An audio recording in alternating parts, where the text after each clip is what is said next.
Oh my goodness, Movado made a huge blunder with this watch, and you'll definitely want to stay tuned and find out how badly they messed up, because this watch is a watch that you've never seen.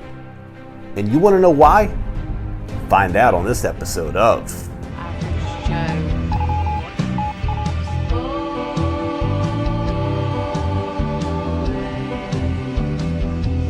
It's always time. We kind of want to.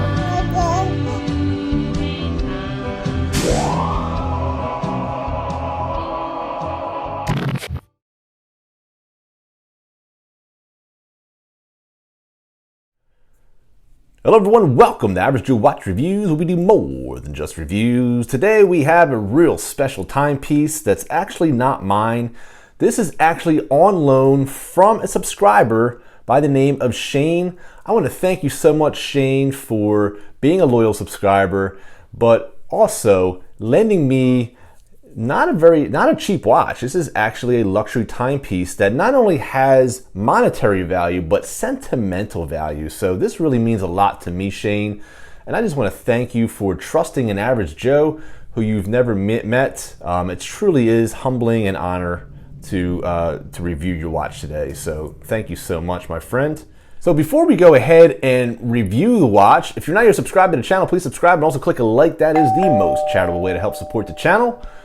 So with no further ado, we're going to dive right on into the review. Oh yeah. All right, so we have the Movado Celestograf moonphase watch from the Heritage Collection of Movado. And before we get into the watch, I want to show you what's on the wrist today. I have the DIY Watch Club on the wrist today. This is the first watch that I've ever built with the help of the DIY watch kit. I'm going to put the link down below with the discount code for you guys to take a look. It makes a perfect gift, and it's also the perfect gateway for modding your watch. If you missed my video, I'm going to put the card up here. Definitely want to check that out. But you guys are here for the Movado Celestograf, and I don't blame you. This one is a beauty. And I tell you what, I actually have it leaning up against the Diamond Selector because they are claiming Sapphire crystal based off of the Caseback. I'll show you that right here. Let's just get those fingerprints off because this is a high polished Caseback. And as you see, Movado Heritage Series, and it is from Switzerland, 1881. And it's got some serial numbers there, and as you can see, Swiss movement, stainless steel, water resistant, and sapphire crystal. Doesn't tell you the water resistance, but my assumption is 50 meters, which is a typical dress watch. Water resistance, I mean, it's basically, you can wash your hands, go out in the rain, but you definitely don't want to dive in the pool with this thing, especially with the leather strap, so just saying. All right, so we have the Diamond Selector here, and we're just gonna put it right there, and if it gets into the yellow, which we see there, we have sapphire crystal. So passes the test there. Wouldn't think that Movado would try to pull the wool over our eyes, considering the reputation that it does have, and it's a huge manufacturer of watches for many years. So just an excuse to use my new toy, let's just be honest. The dimensions of the watch is actually it actually fooled me, because I have a 7-inch wrist, and take a look at the presence on the wrist. Would you believe that this is a 36 millimeter case diameter? Now, this is actually truly reminiscent of a vintage watch, which I love that. I love the fact that they are being true to vintage size. The case thickness is actually 10 millimeters. Our lug width is 18 millimeters, and our lug to lug is a tiny 42 millimeters. So it's really wearing very nicely on the wrist, even considering the dimensions on paper. So I don't typically wear 36 millimeter watches, but I would totally rock this watch. Absolutely 100%. When we take a deep dive into the watch, you could see, after I take off some of the fingerprints here, that it does have a really deep blue dial. It almost has a lacquer look to it, to be honest with you. Very shiny, very just deep blue, and it really looks nice with this watch. It makes it look very classic. The indices are all lumed, and the shape actually is very reminiscent of the Omega Aquaterra. So very, very cool there. You also see the Dolphin style hands with lume as well. And you've got yourself a second hand, which you don't typically see on Movados.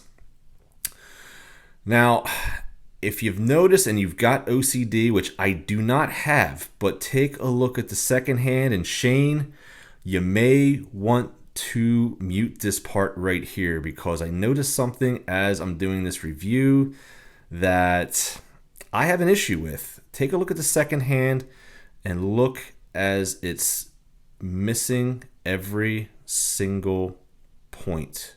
Check that out. And I'm gonna, if I turn it this way, it actually looks like it's hitting, but straight away, as you see right here, it's missing. Even when you turn it that way, you can see that it's missing, guys. So that's an issue for me, because you're paying a good amount of money for this watch. So the fact that the second hand is missing all the indices, that's a quality control issue for me. With that aside, taking a look at this watch, it is absolutely beautiful. So Shane, you can unmute yourself. You can unmute right now, because I'm done criticizing that portion of your watch. I'm sorry to have pointed that out. So we do see that it does have the date function. It does the date functions here at the 3 o'clock, the day functions at the 9 o'clock, and your moon phase is at the 6 o'clock. So the crown actually has one position. It's not a screw down crown. It does have hacking, and this is where you set the time. This is also how you would set the moon phase. So if we go a little bit faster, and I'm actually going to speed this up for time.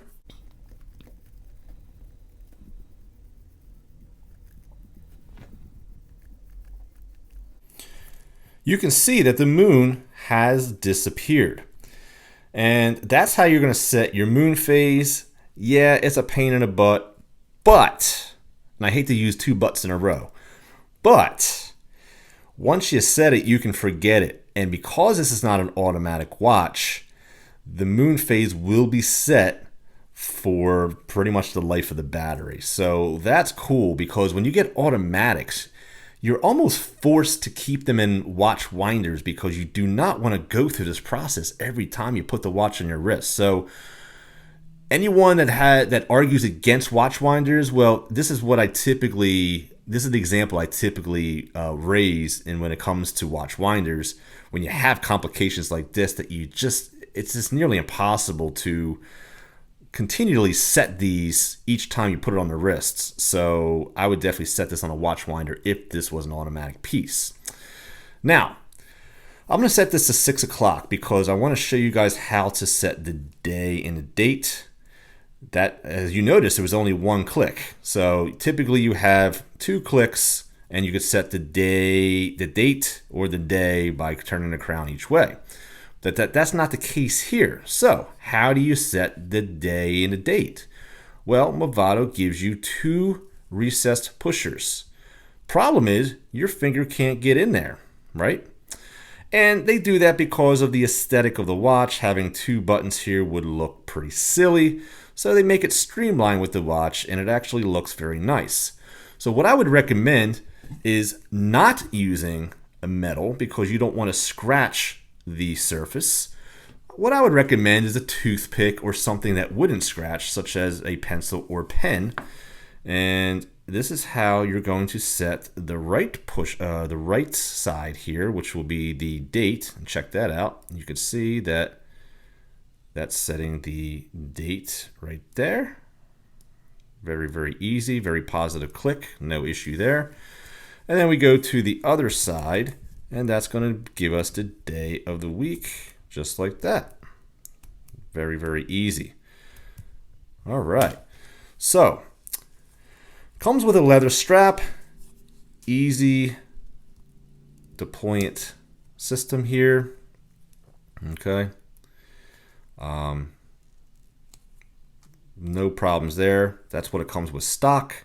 As you can see, even say it says 18 right there. Genuine leather. You've got the gold buckle with the traditional Movado dots. So you didn't see it on the dial. Movado had to put it somewhere, so they put it here. I like what they did there. I do like this buckle. Very, very nice. You've got the keepers. One of them is actually fixed and sewn in, where the other one is loose. There's a tiny bit of padding here. The leather strap does feel pretty good. You could tell it has been used and very well loved. But I do like the leather on this, and it actually looks very nice up against the gold tone that we have here. And you do have Movado stamped on the crown here. And you've got yourself a coin edge for the crown. Everything here is polished, which, as you can see, is a fingerprint magnet. So, very nice watch, very nice dimensions. I'm going to flip the camera around and give you guys some final thoughts. All right, so I'm sure you're dying to know what Movado doesn't want you to know. Well, it's actually quite simple. They don't want you to know that this watch exists. Why do I say that? Well, if you're looking at men's watches, more than likely you're never going to run across this watch because this is a woman's watch. I've looked on multiple websites, and this watch is listed as a woman's watch.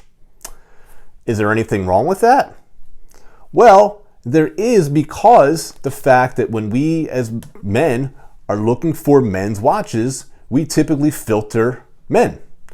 And if you don't even have this as unisex, or you don't have keywords as men's, you're never going to find the watch. I've never known this watch existed, and I'm sure neither have you. It's a classic, beautiful, elegant timepiece that really kind of goes outside of the comfort zone of what Movado typically does. And quite frankly, that's what I personally would want if I'm buying a Movado. And this really goes back to their classic vintage roots. It's a shame that Movado dropped the ball on this one. I'm baffled by the marketing of this watch. It really baffles me. But the other big disappointment about this watch, as you saw in the review, is the fact that the second hand misses every single indice. And it misses pretty badly. Huge quality control issue there, guys. But that's my 2 cents. You guys can keep the change, and always remember that there's always time to be kind to one another. Please take care of each other, and I'll see you guys next time on Average Joe Watch Reviews. God bless, my friends.